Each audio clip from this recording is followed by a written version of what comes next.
कि कैसे इतिहास के तथ्यों को अपने लिए इस्तेमाल किया। गांधी और नेहरू को वंचित तबके के बिल्कुल सामने खड़ा कर दिया। सिखों ने कोई हिलोजत नहीं किया कि साहब हमको आरक्षण दे। अगर डॉक्टर अंबेडकर, जयपाल सिंह मुंडा जैसे लोग और खांडेकर जैसे लोग अगर आरक्षण को छोड़ने के लिए तैयार नहीं हुए तो उसकी बुनियाद में ये पूरा। और अंबेडकर सीधे तौर पर कह रहे थे कि आप कोई खैरात नहीं दे रहे हैं। 3000 साल तक जिसकी मेधा को दबा करके उस संविधान सभा में 90% से ज्यादा लोग अपर कास्ट के थे। गांधी अगर नहीं होते तो यहाँ प्रोफेसर रमेश दीक्षित आपकी बात नहीं। विदेशी डेलीगेट से डॉक्टर अंबेडकर का परिचय कराते थे तो वो कहते थे कि मेरी कैबिनेट की टाइम है। हम 370 पार इसलिए करना चाहते हैं क्योंकि संविधान हमें बदलना है। संविधान क्यों बदलना है? क्योंकि आपको तकलीफ होती है कि यहाँ बैठ कर प्रोफेसर अधिकार आपको, क्योंकि उस शिक्षा से, संपत्ति से, उस शस्त्र से 3000 साल तक हमको वंचित करके रखा गया। जो आज आपको साड़ी दे रहे हैं कल वो आपकी साड़ियां भी उतारेंगे, इस बात को भूलेगा नहीं। नेहरू ने जवाब दिया था कि तुमको ये मिला कि तुम प्रधानमंत्री का कॉलर पकड़ करके पूछ रही हो कि तुमको क्या है। आप गांव के प्रधान से जरा कॉलर पकड़ करके पूछ सकते हैं क्या? 1973 में 13 जजों की बेंच ने ये फैसला दिया था कि संविधान के मूल ढांचे पर कोई बात नहीं हो सकती, उसको बदलने की किसी में औकात नहीं है। महार के बेटे से चाहते हो कि भगवान राष्ट्रपति बने। महिलाओं के अधिकारों में सबसे बड़ी भूमिका अम्बेडकर और नेहरू। जो संविधान का भक्षक होगा उसे हम औकात दिखा देंगे और वहां से बेदखल करेंगे। कोलंबिया विश्वविद्यालय लिखता है कि आज तक का सबसे मेधावी छात्र विश्वविद्यालय का डॉक्टर अम्बेडकर। आपको ताज्जुब होगा कि अम्बेडकर ने वो बड़ा पाव खाना भी छोड़ दिया लेकिन अपना समय नहीं छोड़ा। बहुत धन्यवाद आयोजक मंडल। हम लोग जिनके स्मृति में आज यहाँ इकट्ठे हैं, प्रोफेसर दीक्षित जी ने बहुत विस्तार से उनके बारे में बताया और मुझे खुशी हो रही है कि लखनऊ के इस समीप के गांव से कोई महिला इतना संघर्ष करते हुए समाज में जागरूकता पैदा करने के लिए निकलती रही। तो मुझे उदा देवी पासी कभी याद आती हैं, कभी झलकारी बाई याद आती हैं। और ये तो वो जमीन है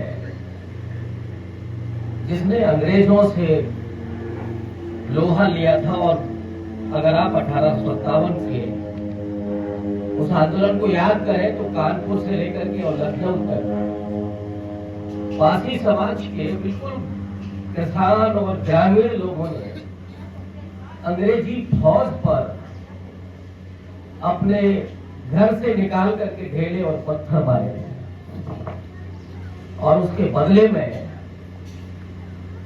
उन्हें फांसी पर चढ़ाया गया था। उन्नाव के आसपास के कई गांव ऐसे थे जहां पासी समाज के लोगों को लटका दिया गया था पेड़ों से और कई दिनों तक, महीनों तक वो लाशें लटकी रही। ये खौफ पैदा किया था अंग्रेजों। तो मैं उस पूरी विरासत को सबसे पहले सैल्यूट करता हूं। हमारे बीच में अध्यक्षता आदरणीय वंदना मिश्रा जी कर रही हैं। अभी आपने बहुत विश्लेषण परक, तथ्यात्मक ढंग से वो व्याख्यान सुना प्रोफेसर रमेश दीक्षित जी का, जिसकी आज सबसे ज्यादा जरूरत है। और उस समाज को जिसकी ट्रेनिंग वामसेफ के जरिए हुई। और मैं कोई संकोच करना नहीं चाहता। समस्या ये रही है कि जिस समय उसकी जरूरत थी 90 के दशक में, तब सामने जो हुकूमत थी उसके खिलाफ लड़ना था। तो उस समय इसी तरह से वो तथ्य निकाल करके, और हम लोग जानते हैं, हम लोगों ने इतिहास को भी पढ़ा है कि कैसे इतिहास के तथ्यों को अपने लिए इस्तेमाल किया जाता है। तो वो काम उस पूरे मूवमेंट में हुआ और उसमें गांधी और नेहरू को वंचित तबके के बिल्कुल सामने खड़ा कर दिया गया। लेकिन लोगों ने उन तथ्यों को नहीं जांचा कि असल में पूना पैक्ट में क्या हुआ था और उसके बाद क्या हुआ। दीक्षित जी ने जो बातें की मैं जानता हूं कि बहुत संक्षिप्त में बातें रख रहे थे। पेशे से तो अध्यापक रहे हैं और मैं जानता हूं कि अध्यापक 50 मिनट के पहले तो कभी बात खत्म करता ही नहीं, और बहुत विस्तार से उन्होंने कुछ चीजों को छोड़ दिया शायद मेरे लिए। मैं पूना पैक्ट के उस सवाल पर जाता हूं कि मान लीजिए पूना पैक्ट नहीं हुआ होता तो क्या मिला होता? जाहिर तौर पर आपको पृथक निर्वाचन मिला होता और सीटें मिली होती 71, जो बाद में 147 मिली, और ये भी मिला होता तो जब आजादी मिली और संविधान बन रहा था उस समय स्थिति क्या होती? शायद आपने इस पर गौर नहीं किया। पृथक निर्वाचन सिखों के पास है, सिखों को क्या मिला?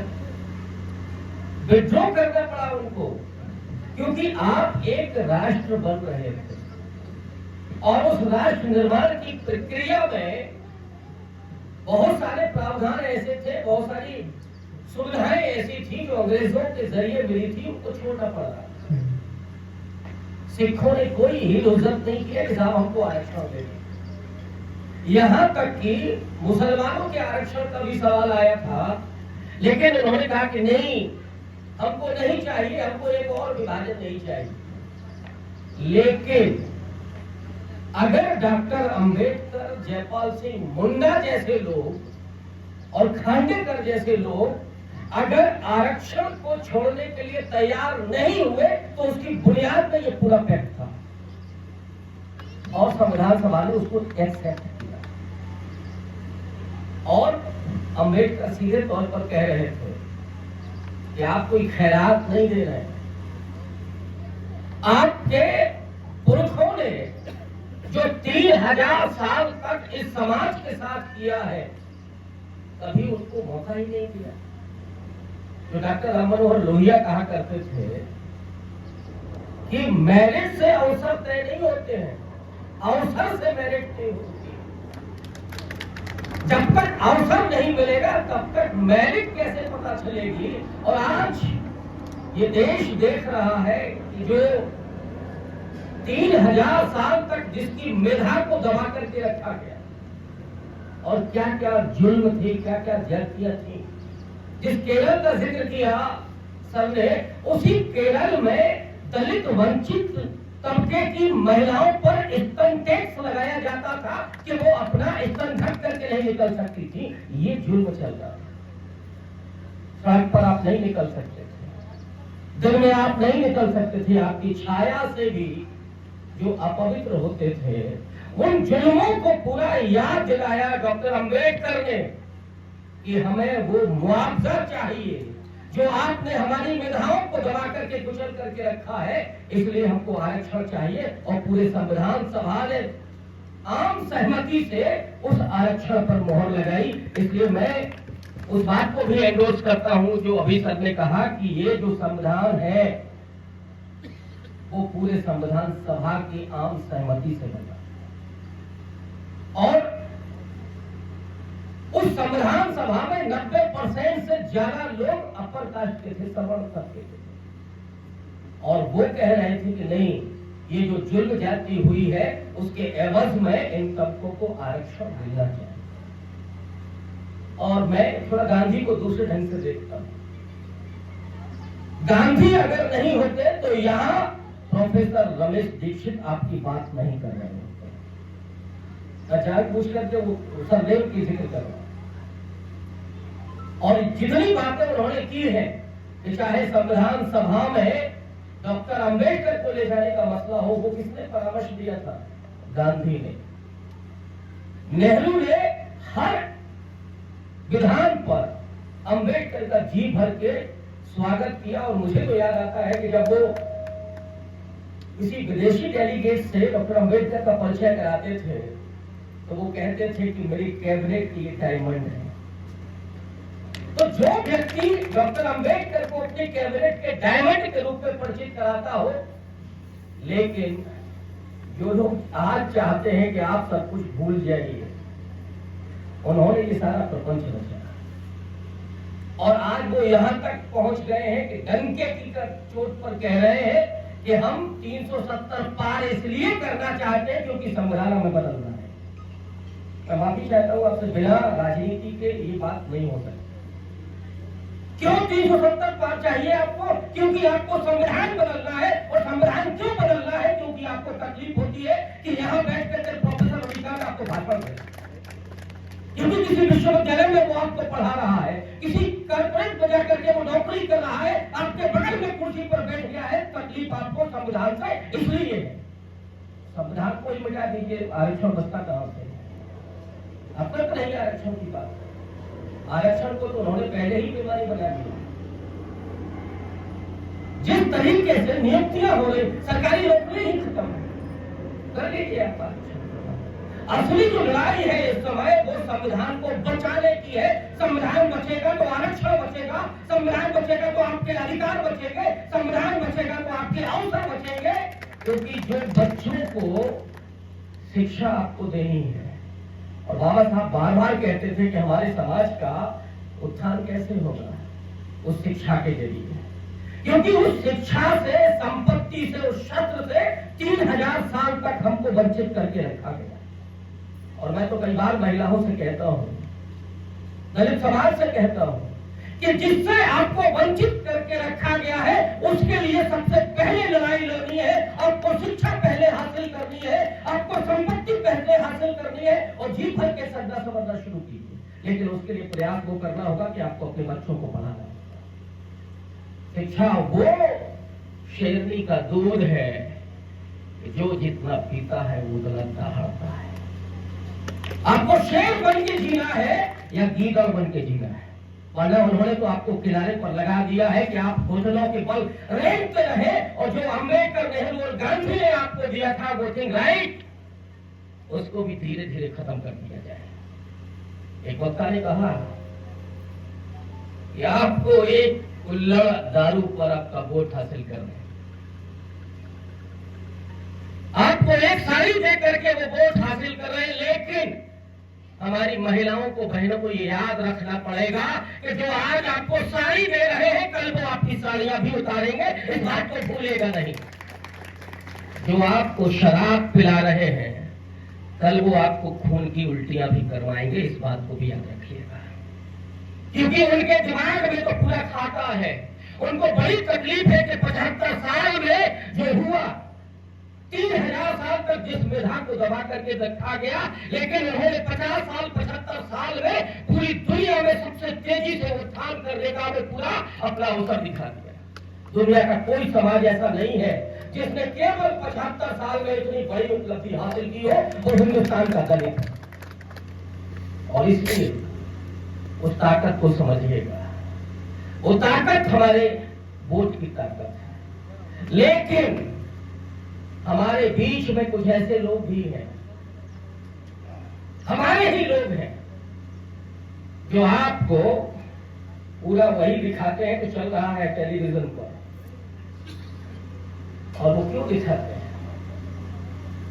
अब एक वो छोटी सी कहानी है कि जिसका कुल्हाड़ी से आप पेड़ को काटते हैं, जो पेड़ कट रहा होता है वो असल में उस कुल्हाड़ी में जो बैग लगा होता है उसी लकड़ी का होता है। उसी तो हमारे समाज के तमाम मुखौटे वही कुल्हाड़ी की लकड़ी बन करके हमारे ही अधिकारों को काट रहे हैं। उनसे भी जरा संभल करके रहिएगा, उनसे भी सवाल जवाब करते रहिएगा कि तुमको तो ये मिला, हमको क्या मिला।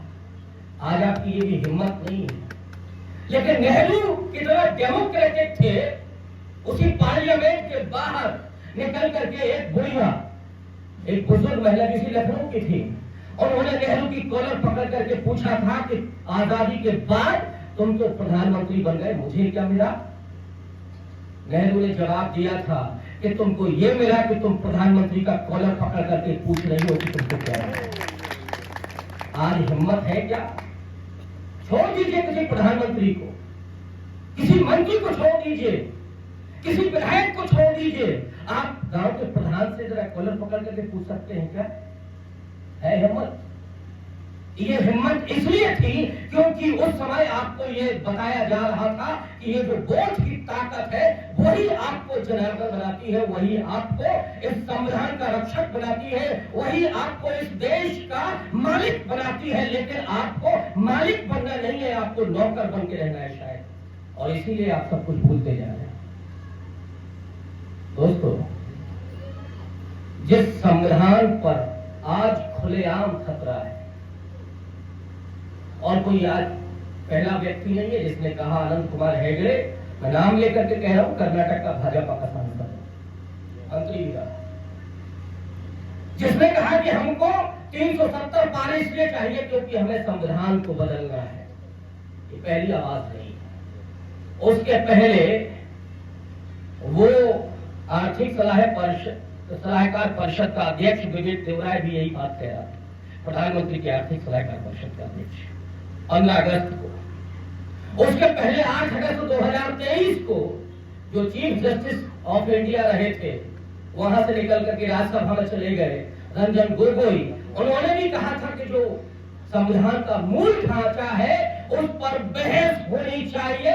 लेकिन वो भूल गया था कि 1973 में 13 जजों की बेंच ने यह फैसला दिया था कि संविधान के मूल ढांचे पर कोई बात नहीं हो सकती, उसको बदलने की किसी में औकात नहीं है, उस पार्लियामेंट में भी नहीं है। लेकिन वो चाहते हैं कि आप 370 पार उनको दे दें ताकि 2/3 बहुमत और आधे से ज्यादा राज्यों में सरकारें हो, तो वो चिंदी करके आपके संविधान को, डॉक्टर अम्बेडकर के संविधान को फेंक दें। आप भूल जाए अपने अधिकार को, तैयार हो जाए गुलामी करने के लिए। क्या तैयार है? आप तैयार हैं क्या?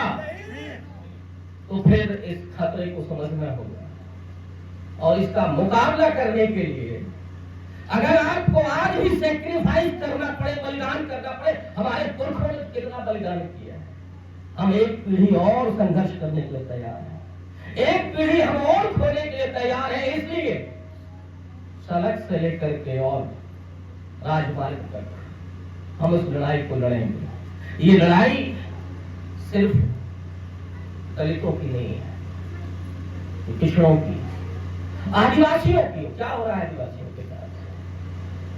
आदिवासियों की जमीनों पर वो अंबानी अडानी नजरें लगाए बैठे हैं क्योंकि उन्हें आपकी वो जमीनें चाहिए। और अभी वो तो आपके सारे एजुकेशन सेंटर खत्म कर रहे हैं, कितने प्राइमरी स्कूल खत्म हो गए, और वो जिस तरीके से खेल करते हैं, आपके मन में भ्रम पैदा करते हैं, वो भ्रम बाबा साहब के मन में भी पैदा।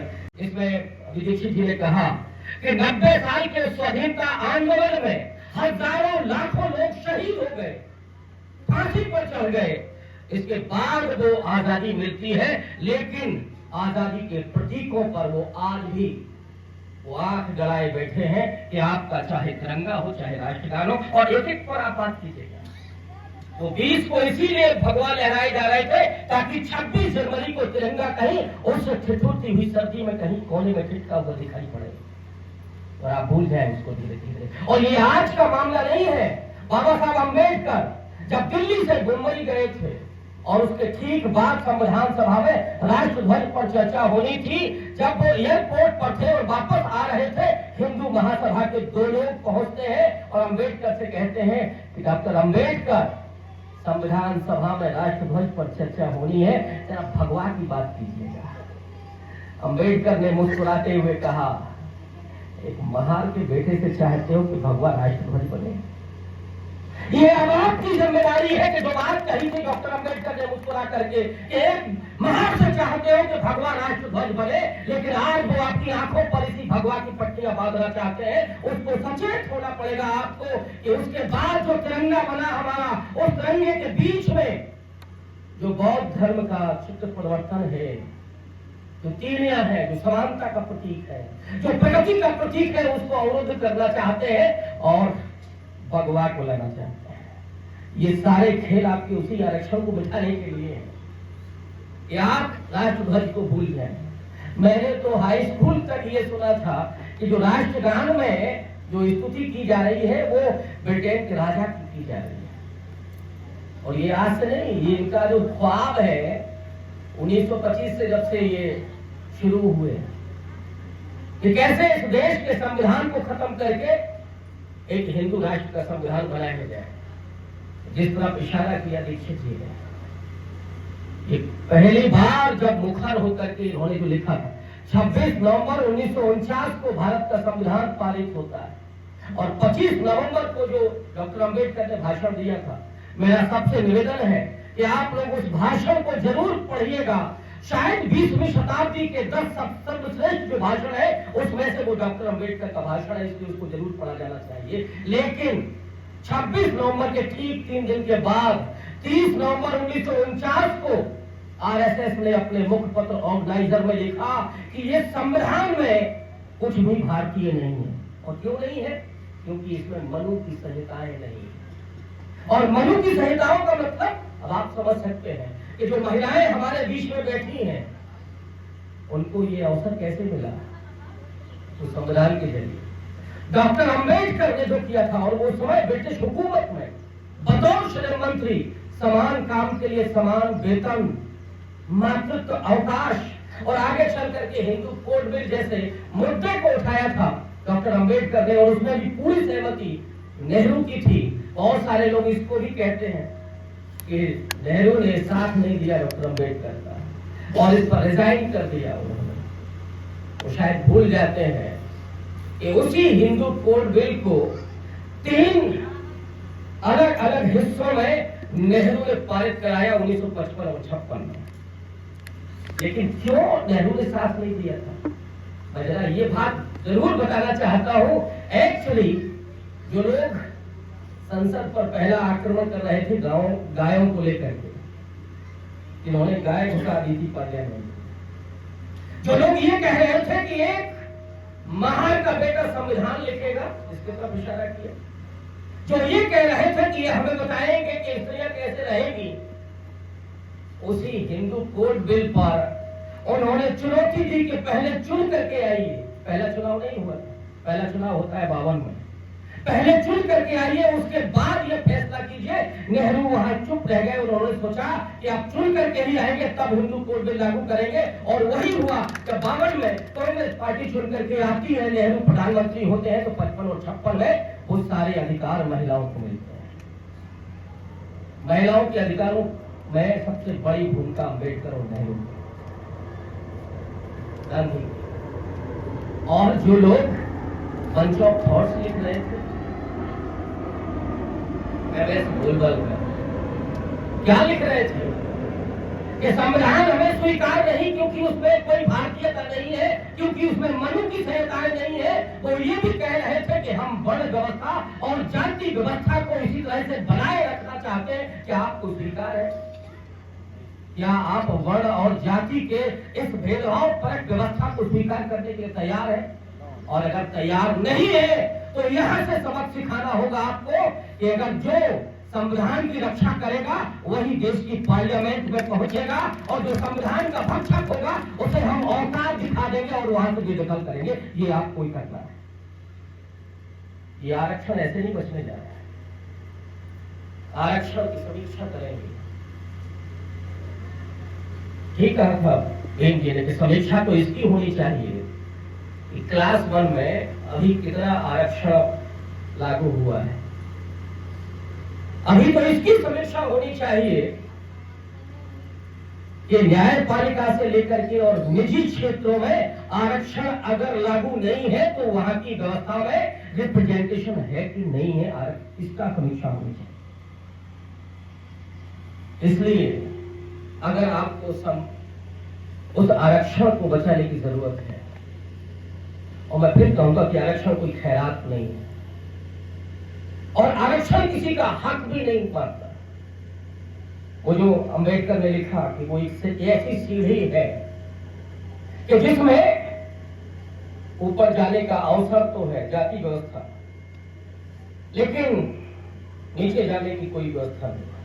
आरक्षण वो सीढ़ी है जो निचले पायदान पर खड़ा हुआ है और वो अपने मेहनत लगन से अपनी मेधा से वहां पहुंच सकता है। अब आप सोचिए, जो आज आपको संस्कृत पढ़ाने की कोशिश कर रहे हैं, उन्होंने डॉक्टर अंबेडकर को संस्कृत पढ़ने दी थी क्या? वो बालक जो संस्कृत पढ़ना चाहता था जाति के वजह से संस्कृत नहीं पढ़ सकता था, उसने फारसी को पढ़ा।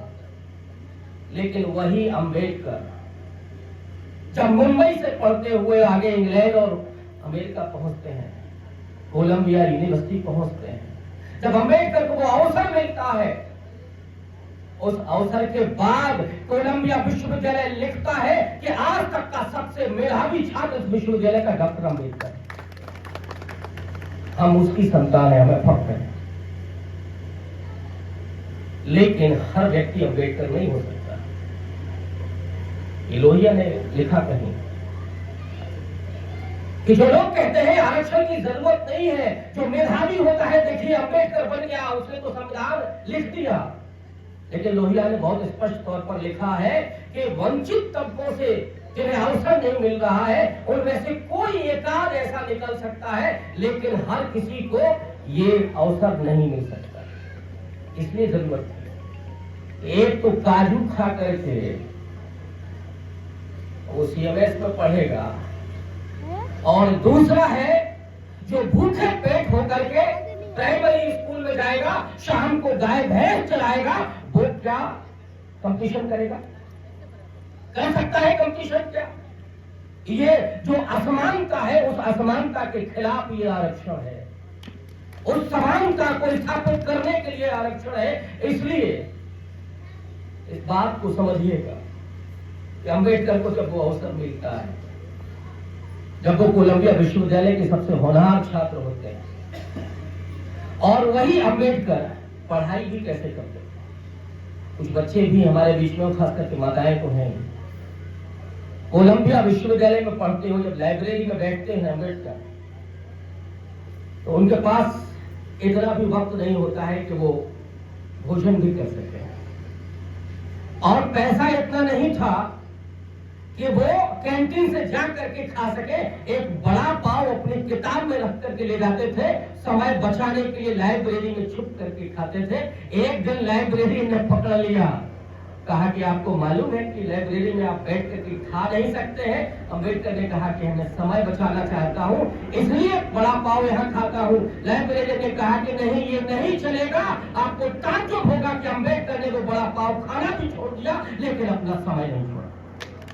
वो अंबेडकर। माताएं बहनें हमारे बीच में हैं, जिन्हें कई बार ये लगता है कि पति बड़ा हमारे ऊपर जुल्म कर रहा है, और ये पूरी पितृसत्ता है, उसमें कोई दो राय नहीं, वो होता है। लेकिन महिलाओं को बनना भी कैसा है। मैं एक जिक्र करूंगा अंबेडकर का। अंबेडकर के सबसे बड़े बेटे राजरत्न, बाबा साहब पढ़ रहे हैं बाहर, उस समय इंग्लैंड में है, रमाबाई अंबेडकर उनकी पत्नी बच्चों का पालन पोषण कर रहे हैं। बड़े बेटे की तबीयत खराब होती है, बहुत खराब होती है। उन्होंने यहां से तार भेजा, अंबेडकर से कहा कि कुछ पैसा हो तो भेज देना, बड़े बेटे की तबीयत खराब है, उसका इलाज कराना है। अंबेडकर के पास पैसा नहीं था। उन्होंने तार भेज करके बताया कि मेरे पास पैसा नहीं है, बेटा जाता है तो जाने दो। कोई बाप, कोई माँ अपने बड़े बेटे को या किसी भी बेटे को इस तरह से जाने नहीं देता। राजरत्न की मौत होती है।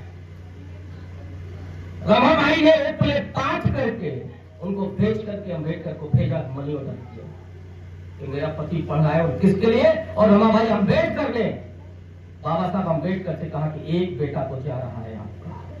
इस देश के करोड़ों दलित आपके बेटे हैं, उनके लिए अगर मुझे एक आध और बच्चे की कुर्बानी करनी पड़ेगी तो हम करेंगे। आपको पढ़ना है और पढ़ करके आपको आना है इस देश के करोड़ों दलितों की सेवा करने के लिए। आपको ये अवसर ऐसे नहीं मिल गया है। ये जो आरक्षण, ये जो कुर्सी, ये जो शिक्षा, ये जो स्वाभिमान, ये जो बोलने की ताकत आपको उस व्यक्ति के उस पूरे सैक्रिफाइस में मिलती है। और इसलिए अगर आप उसके संघर्षों को बचाना चाहते हैं, उसके संक्रमणों को बचाना चाहते हैं, तो फिर आपको संविधान को बचाना होगा, क्योंकि अंबेडकर का सारा कुछ उस संविधान में निहित है, वो सारे मूल्य। और इसलिए जो लोग आज संविधान पर नजरें गड़ाए बैठे हैं, उनकी हिम्मत तो देखिए कि वो कह रहे हैं, उनको ये औकात हमने दी है कि वो कह सके और वो कह रहे हैं। और इसीलिए उनको अब ये सबक सिखाने की जरूरत है कि अगर हमारे वोट से तुम हमारी हत्या करना चाहते हो, हमारी गर्दन काटना चाहते हो, हमारे अधिकारों को खत्म करना चाहते हो, तो हम तुम्हें तुम्हारी औकात दिखा दें। ये करने की जरूरत है। मैं जानता हूं कि आप बदलने के लिए तैयार है इस दुनिया को, इस समाज को, इस देश को। इसलिए जितनी भी बातें हैं, मैं जानता हूं मैं अभी और भी बात कर सकता हूं, लेकिन मैं नहीं चाहता। मुझे लगा हम लोग मैडम को सुने, और जब भी आप कहेंगे, जब भी आपका हुक्म होगा, मैं आपके बीच में आऊंगा। लेकिन आपसे एक उम्मीद भी करता हूं, आपसे एक कसम भी लेता हूं कि डॉक्टर अंबेडकर के सपने को आप खत्म नहीं होने देंगे। आप जब हुक्म करेंगे तब मैं आपके बीच में आऊंगा। बहुत शुक्रिया। जय हिंद।